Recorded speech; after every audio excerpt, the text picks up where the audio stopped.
I have been trained to do things, but I have never saved a single life. I'm just an instrument. There's someone far more powerful than I who does all of the saving. And we all say amen to that. So I have a question here for you. Have you ever seen a case where it couldn't be explained how a person got better? You know, I've often You're probably heard, asking me if miracles happen? Is that what well, you're leading up to? I'm not asking if they happen. I'm asking if you have ever witnessed such. Yes, I have.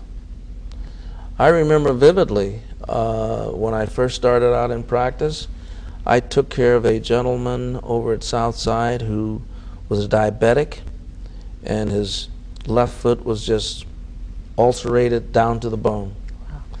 And I had been trying and trying to see if we could, cure it by the usual means. And finally, my chief of surgery said, that guy will be in the hospital probably 2 years, and that ulcer will not have healed because of the poor circulation in his foot. And he said, you would be better off to go ahead, amputate his foot below the knee.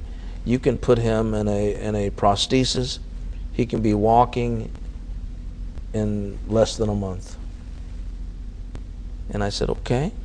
And I went to the patient and I said, this is what my chief who trained me, this is what he suggests, and this is what I think we should do. He says, Dr. Perry, you're not going to take my foot off.